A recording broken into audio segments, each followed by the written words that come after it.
get started, I want to talk to you today about an exciting new technology that we've developed for the automotive industry, and it has to do with boosted or turbo systems. Historically, we've had smoke machines that were low pressure just for eval, but those machines won't work when you're working with a boosted engine. By boosted, I'm talking about turbos, supercharged, anything along those lines. So when a technician or a dealership is looking to find a boost leak, they'll try a number of outdated methods, such as let's fill it full of pressure, just air pressure, and listen for leaks, or use soapy water, or put a little bit of smoke in there and then add air pressure on the top of it, called an air over. And none of those work for a variety of reasons that we don't need to go into now. So what's happened is there's just a lot of guesswork when it comes to turbo systems. Not uncommon for a technician to replace a turbo because it's got to be the turbo. A recent case, there was a Ford F-150 EcoBoost V6 with twin turbos. They replaced one turbo, didn't fix it. They replaced the other turbo, didn't fix it.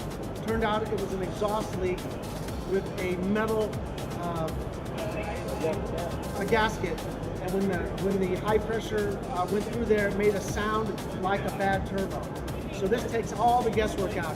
And what this machine does, it allows the technician or the dealership to match the boost that the turbo normally runs on.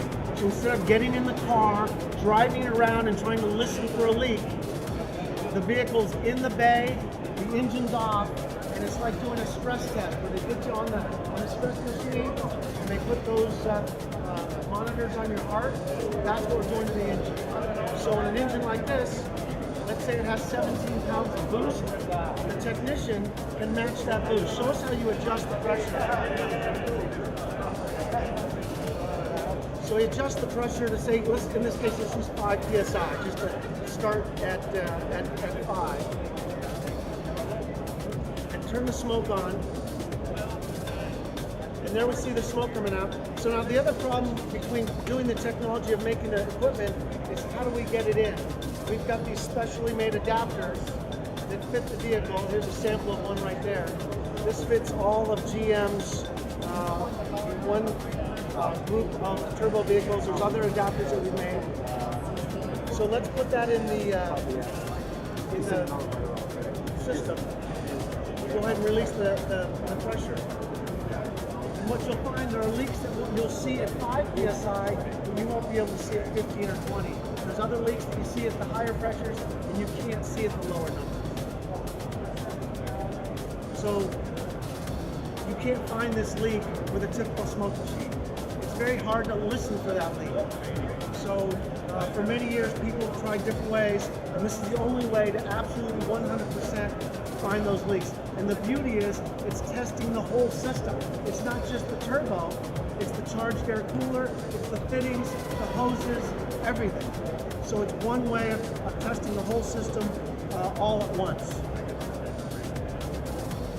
And what we're finding, what the dealerships are finding, it's reducing the warranty costs, it's saving on labor rates, and it's a necessity for today's turbo boosted vehicles.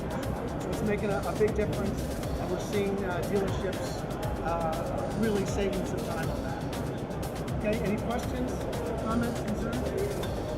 Anybody? What was the maximum pressure you could turn that on? This machine was designed for GM, and they wanted it to go up to 20 psi. So we, it doesn't sound like that big of a deal. Why can't the smoke machine go at 20 psi? The problem becomes when you put heat and pressure and smoke, the machine wants to detonate, it wants to diesel. So you could always use nitrogen in tanks or a nitrogen generator, but it runs up the cost, it runs up the size of the equipment.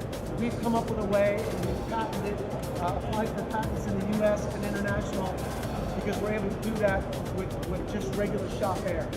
All of our equipment is made as small as possible and as efficient as possible.